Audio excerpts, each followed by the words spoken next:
ধর্ম যার যার, বাংলাদেশ সবার। আমরা এখানে যারা উপস্থিত হয়েছি আমরা খাঁটি মুসলমান। এই যে মসজিদটিতে আমরা নামাজ পড়তে এসেছি, আমরা এর আগেও এখানে এসেছি।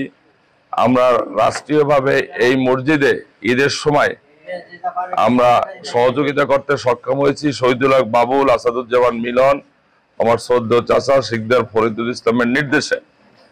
আমরা ইতিমধ্যে অন্যান্য মসজিদগুলিও ঘুরে ঘুরে দেখছি, আমরা প্রায় মসজিদেই সহযোগিতা করছি, এবং সেটা রাষ্ট্রীয়ভাবে হোক আর ব্যক্তিগতভাবে হোক।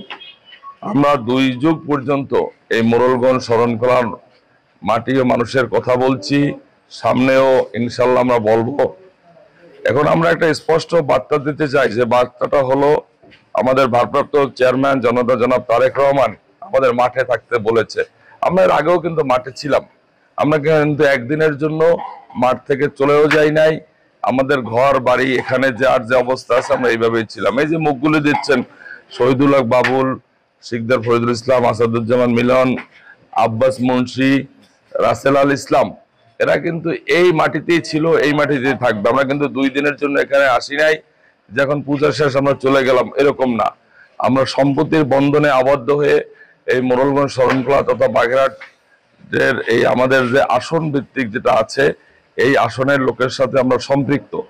আমাদের বিশেষ করে আমাকে নির্দেশ দেওয়া হয়েছে সেন্টার কমিটি করার জন্য আগামী নির্বাচনে। আমাকে দপ্তর থেকে সেন্টার কমিটি নির্বাচন করার জন্য যে গাইডলাইন দিয়েছে, ইতিমধ্যে শহীদুল হক বাবুল, শিকদার ফরিদুল ইসলামের নেতৃত্বে আমরা কিন্তু এটা দিয়ে দিয়েছি সেন্টার কমিটি করার জন্য।